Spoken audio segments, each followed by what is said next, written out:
வணக்கம். காலை நேர பிரதான செய்திகளின் ஊடாக நர்மதா சிறையில் முதலில் தலைப்பு செய்திகள். ஓட்டுநர் உரிமம் பெற வருவோருக்கு புதிய வசதி. மக்களுக்கு மகிழ்ச்சி தகவல். இன்று வங்கிக் கணக்குகளுக்கு வருகிறது பணம். புதிய கனரக வாகனங்களை கொள்வனவு செய்ய முடிவு. அமெரிக்கா எல்லை அருகே பறந்த ரஷ்ய உளவு விமானம். இனி விரிவான செய்திகள். சாரதி அனுமதி பத்திரம் பெற வரும் நபர்களுக்கு மருத்துவ சான்றிதழ்களை வழங்குவதற்கான இணைய வழிமுறையை அறிமுகப்படுத்த திட்டமிடப்பட்டுள்ளதாக துறைமுகங்கள் மற்றும் சிவில் விமான போக்குவரத்து பிரதி அமைச்சர் ஜனித ருவான் கொடிதுவக்கு தெரிவித்துள்ளார். வேரகரவில் உள்ள மோட்டார் வாகன போக்குவரத்து திணைக்களத்தில் அலுவலகத்திற்கு விஜயம் மேற்கொண்டிருந்த போதே அவர் இந்த விடயத்தை தெரிவித்தார்.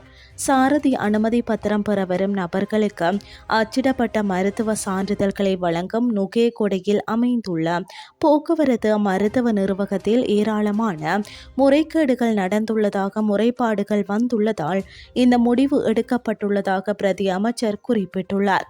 அத்துடன் சாரதி அனுமதி பத்திர புதுப்பித்தல்களை எளிமைப்படுத்துவதற்கான நடவடிக்கைகளும் நடைபெற்று வருவதாகவும் இதனால் கைரேகை தவிர வேறகிரவிற்கு செல்லாமல் செயல்முறையை முடிக்க முடியும் என்றும் அவர் கூறினார். மேலும் இந்த புதிய முறைமை 1 மாதத்திற்குள் செயல்படுத்தப்படும் என்றும் எதிர்பார்க்கப்படுகிறது. அஸ்வசம பயனாளிகளின் கொடுப்பனவு குறித்து நலம்புரி நன்மைகள் சபை அறிவிப்பு ஒன்றை வெளியிட்டுள்ளது.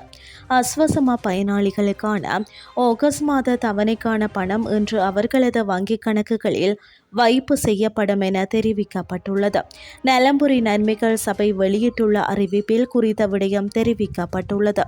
அஸ்வசம நன்மைகளை பெறும் குடும்பங்களின் 70 வயதிற்கு மேற்பட்ட முதியோருக்கான கொடுப்பனவு வங்கிக் கணக்குகளில் இன்று வைப்பிலிடப்படும் என தெரிவிக்கப்பட்டுள்ளது. உள்ளூராட்சி நிறுவனங்களுக்கு புதிய கனரக வாகனங்களை கொள்வனவு செய்ய அரசாங்கம் முடிவு செய்துள்ளது.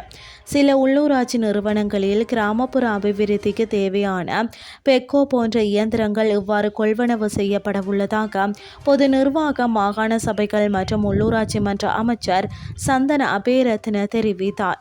பல உள்ளூராட்சி நிறுவனங்களில் தற்போது அத்தகைய இயந்திரங்கள் இல்லை என்றும் அமைச்சர் கூறினார். தற்போதுள்ள இயந்திரங்கள் பயன்படுத்த முடியாத நிலையில் இருப்பதாக அடையாளம் காணப்பட்டுள்ளதால் குறித்த உள்ளூராட்சி நிறுவனங்களுக்கு புதிய கனரக வாகனங்களை கொள்வனவு செய்ய நடவடிக்கை எடுக்கப்பட்டு வருவதாக அமைச்சர் சந்தன அபேரத்ன மேலும் தெரிவித்தார். இனி வெளிநாட்டு செய்திகள். அமெரிக்காவின் அலஸ்கா வான் எல்லை அருகே நேற்று ரஷ்ய உளவு விமானம் பறந்ததில் பரபரப்பு ஏற்பட்டுள்ளது. ரஷ்யாவின் இலுசின் 20 உளவு விமானம் அமெரிக்க எல்லை அருகே பறந்ததை அலஸ்காவில் நிறுவப்பட்டுள்ள வான் பாதுகாப்பு ரேடார் கண்டறிந்தது. இதையடுத்து உடனடியாக அமெரிக்காவின் F-16 போர் விமானங்கள் விரைந்து சென்ற ரஷ்ய உளவு விமானத்தை இடைமறித்து தடுத்து நிறுத்தின. இதையடுத்து ரஷ்ய உளவு விமானம் சர்வதேச வான்பரப்பிற்குள் நுழைந்தது. கடந்த ஒரு வாரத்தில் அலஸ்கா எல்லை அருகே 3 முறை ரஷ்ய உளவு விமானங்கள் பறந்துள்ளன. இந்த சம்பவத்தால் அப்பகுதியில் தொடர்ந்து பதற்றமான சூழ்நிலை நிலவி வருகிறது. உக்ரைன் போர் நிறுத்தம் தொடர்பாக கடந்த சில நாட்களுக்கு முன் அமெரிக்க ஜனாதிபதி ட்ரம்ப், ரஷ்ய அதிபர் புடின் இடையே அலஸ்காவில் பேச்சுவார்த்தை நடைபெற்றது என்பதும் குறிப்பிடத்தக்கது. இத்துடன் செய்திகள் யாவும் நிறைவடைகின்றது. அடுத்த இரவு 8:30 எதிர்பாருங்கள். நன்றி.